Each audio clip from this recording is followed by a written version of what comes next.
Distinguished guests, ladies and gentlemen, the National Trust's involvement in the campaign to conserve the settlements at Wedge and Grey stems from the 1990s, when the shack owners lobbied the Trust for recognition of the heritage values of these places.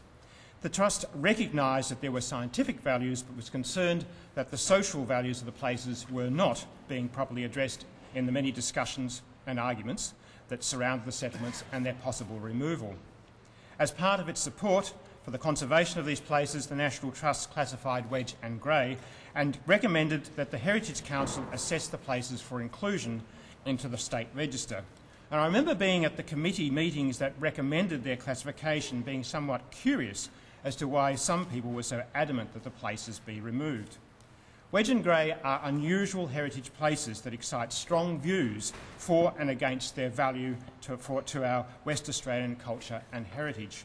They're part of the squatter making do tradition that goes deep into our culture and psyche as Australians. Squatting has a long and folkloric history in Australia, but it has always cut across the establishment. As one of my favourite writers on heritage, Laura Jane Smith, argues, heritage is politics. And I guess that stems from the fact that, like Wedge and Grey situation, heritage is about communities, how we want to live our lives, and what we want or do not want to value in our cultures. In a democracy, these things can be contentious, and in the many voices raised in the debates about the shack settlements, there was no independent assessment of the value of these places. It was to help clear up the uncertainty about the value of Wedge and Grey that the National Trust and the shack owners got together to commission Godden McKay Logan to do an independent assessment of the cultural significance of the shack communities. Godden McKay Logan is a very well-respected firm of heritage consultants who have immense experience in heritage matters. They were instructed to measure and quantify the cultural significance and heritage value of the historic value of these sites against relevant state heritage assessment criteria, with comparative analysis of similar places at our values at state level. The scope of the assessment was to assess whether the two shack settlements together satisfied criteria under the Heritage of Western Australia Act 1990 to warrant listing on the WA State Register of Heritage Places. Now, the report that Godden McKay Logan have produced leaves no doubt about the value of Wedge and Grey as places that have considerable building heritage as well as social heritage. And I think it was building heritage that many people, including our Parliament, stumbled over. And it's a pity that in much thinking about heritage, we still tend to privilege the aesthetic aspects of a place and often ignore the social and cultural aspects. The intangible heritage of things like stories, rituals, folklore, ideas are often separated from the physical heritage, which are the places where these intangible things happen. It's a sad thing, but the Trust is very pleased to see that this report brings together these two important aspects, which strengthens the case for the heritage values of Wedge and Grey as an outcome of a unique dynamic social and physical engagement with our environment. However, this report is just one step in the process that is needed to protect the cultural values and character of the settlements, but it does add a more weighty and independent argument for the inclusion in the State Register and their continued use as an expression of our West Australian heritage and culture. The National Trust welcomes the findings of this landmark study and the opportunity to make it public available. And I'm proud that the Trust has been involved in this venture, and also I'm pleased to hand the report over to Ian and Peter, representatives of the shack owners. There we go. Thank you. Thanks, gentlemen. Thank you very much.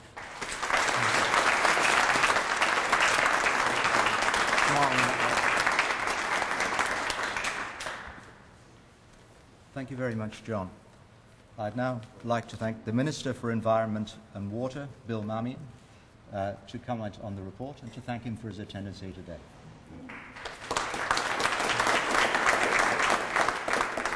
Well, thanks very much, Roy. Can I acknowledge my parliamentary colleague, Lynn Claren.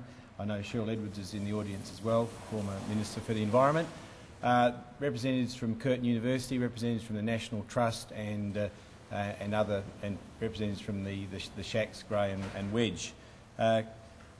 It's interesting being in the engineering faculty. I've actually done 3 lectures at Curtin University for first-year engineers, 400 in first year. Can you imagine what 400 first-year engineers are like? And even though I'm an engineer, and the topic was on ethics, a very exciting subject.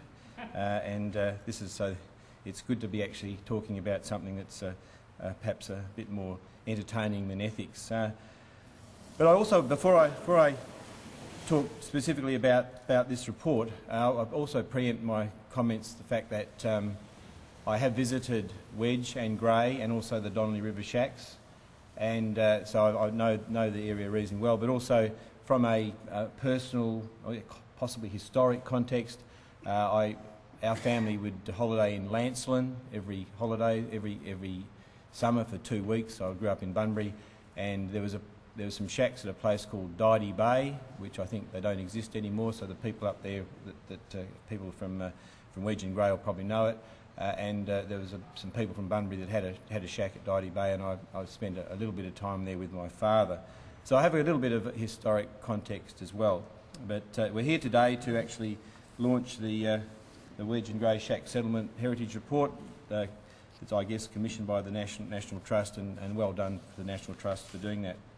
There's no doubt that these shack communities have played an important part in the lives of numerous West Australians who visited the beautiful coastal areas of Wedge and Grey Islands over the past 50 years.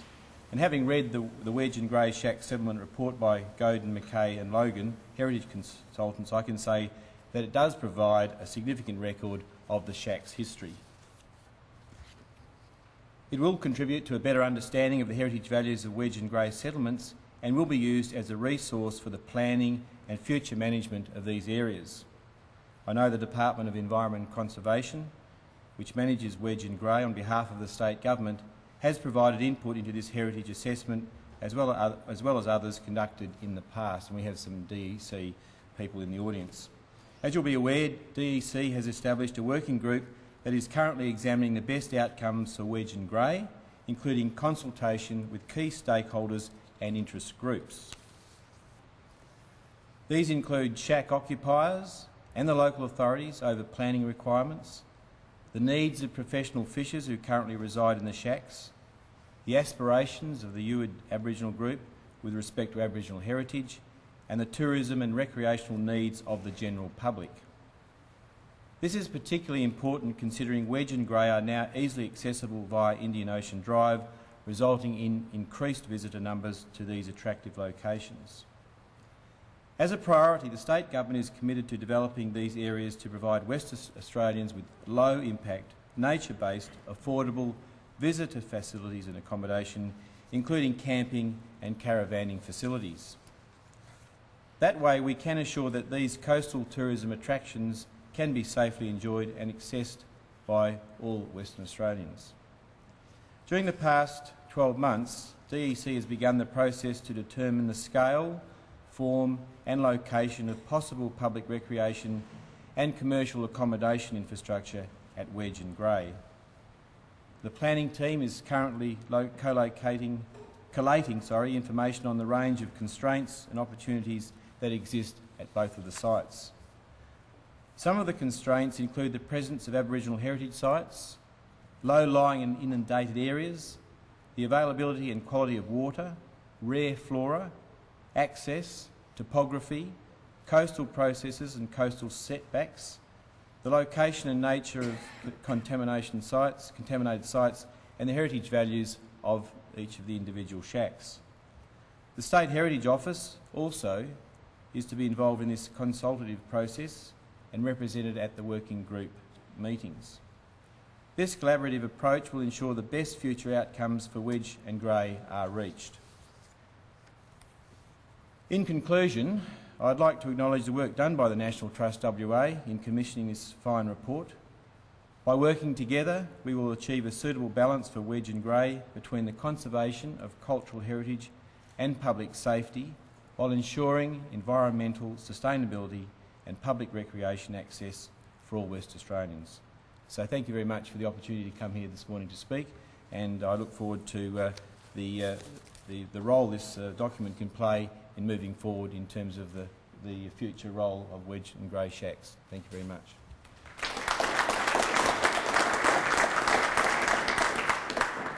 Thank you very much, Minister. I'd now like to call on Geoff Ashley, who completed this report for Godden McKay Logan and who is now a member of the Context Group in Melbourne, to discuss the findings of the report. Geoff. Good morning, everyone.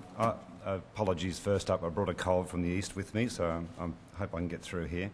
I'd first of all like the other speakers, to acknowledge the Noongar people as traditional owners of this land and the country we're meeting here this morning with, and also pay my respects to the elders past and present. I'm a heritage consultant and with Godden McKay Logan last year, from August last year to April this year, carried out a cultural heritage assessment of the shack settlements at Wedge and Grey in collaboration with Chris Johnston, who's the Director of Context in Melbourne, who primarily focused on the social significance assessments at the settlements. We must have gone on well during the study because I'm now working for Context as a Director in Melbourne, started last week. By way of a background, myself, I've had a bit of a background in huts and shack studies. I worked for National Parks in New South Wales and did a statewide study of huts and cabins and shacks in National Parks lands. I've done work on Mawson's huts in Antarctica several times, some studies of huts in Kosciuszko, and most recently did a State Heritage Register listing for the recently listed on the State Heritage Register shacks in Royal National Park just south of Sydney. Chris Johnson's written a number of publications on social significance assessment and is a leader in Australia in that field.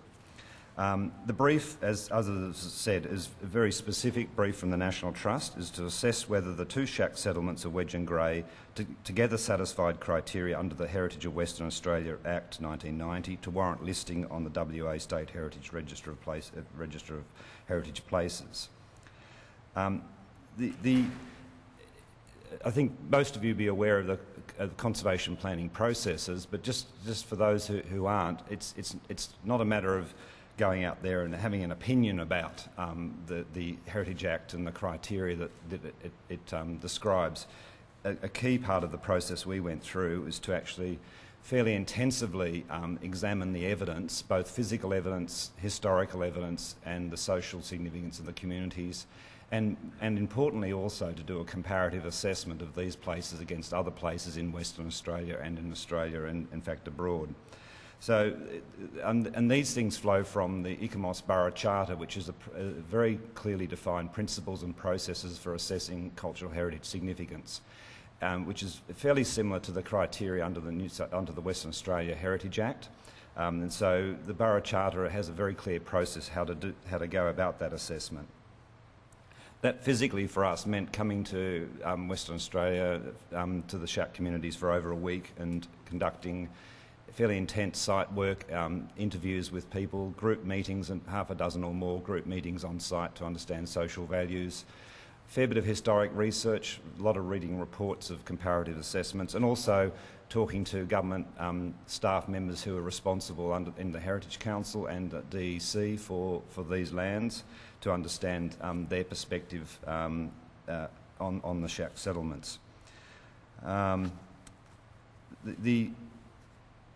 I won't go into the details of the assessment we did, but obviously hope you get the chance to read the report which describes the history of these settlements and the amazing physical qualities of these places, their landscape setting, and the very innovative design that individuals have made these places. And I suppose there's a very interesting relationship between the group dynamic of these settlements and the individual freedoms that these places have, but within that people work very cooperative and collaboratively in their design processes as well. So it's an interesting mixture of freedom and working within a community that these places represent.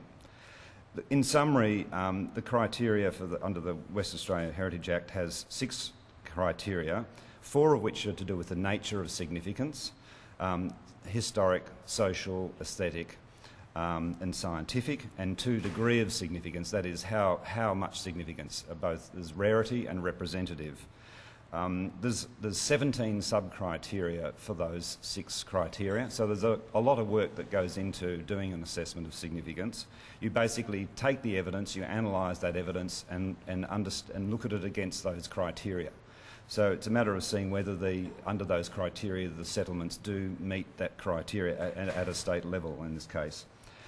We found that in three natures of significance, that is historic, aesthetic and social, that the settlements met the state criteria, and both degrees of significance, both rarity and representative, and 10 of the sub-criteria.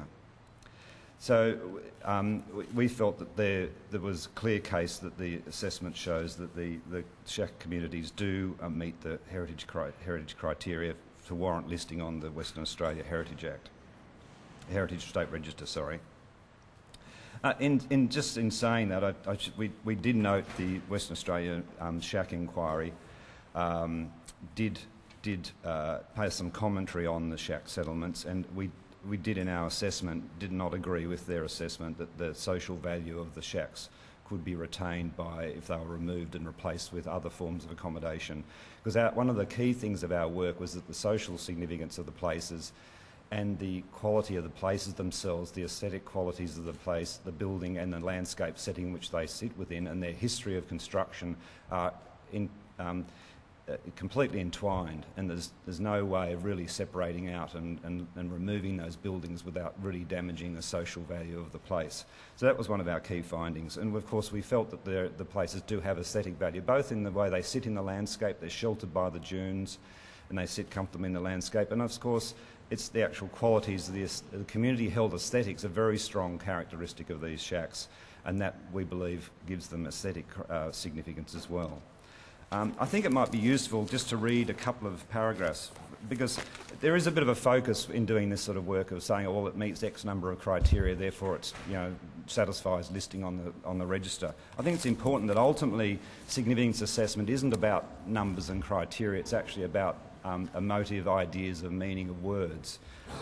The bottom line of these assessments is a statement of cultural significance, which I think I might quote a couple of words off from here, because I think it's important that we understand the broader context. The Wedge and Grey shack settlements are significant to Western Australia for their aesthetic, historic and social and scientific values. These shack settlements have both rarity and representative value for Western Australia. The shack settlements represent rare aspects of settlement and building types, cultural landscapes, cultural lifestyle and community processes. Collectively, what we described as a phenomenon that has both tangible and intangible attributes. The shack settlements are representative of a distinctive way of life that was once common in Western Australia but is now rare and in danger of being lost. The shack settlements are particularly important as examples of post-war Western Australian history, where the late development and management of the state's vast coastal land resources was met by the rapid growth in recreational activity after the war, when families from Perth, many of them migrants, and regional wheat belt centres were searching for affordable recreation experiences within a reasonable distance of Perth. The settlements reflect particular Western Australian cultural history themes of self-reliance and freedom of expression that are still reflected in its contemporary cultures and lifestyles. I'll just finish by saying the shack settlements of Wedge and Grey contain nearly half the shacks remaining in Western Australia. Because of their size and particular characteristics, there are no places like them remaining in Western Australia. The shack settlements are archetypal places, often experienced vicariously through stories and imageries for those Western Australians who have not had direct experience of staying in the shack settlements. Yet they nevertheless represent a part of Western Australian history that is close to their hearts, a longing to escape, live a simpler life and to pioneer. And that's taken from the statement of significance in our report. As the others have mentioned, this is the conservation assessment, the heritage assessment of significance is just one part of the conservation planning process that needs to happen. It's a good more than half, what you might call a conservation management plan, which sets appropriate conservation policy for a place like the shack settlements. So it's a long way there, but there's still more to go. And that's basically developing conservation policy through the process that the Minister identified is the way to do that. And that would address all the issues, including the issues that have been raised to justify the demolition of the shacks. Those issues need to be addressed. You can't just say because it's significant, that's the end of the story. You need to address these real-world issues in coming to a conclusion and developing conservation policy. But we believe that the assessment we've done provides a very firm basis for carrying that next step. Thank you.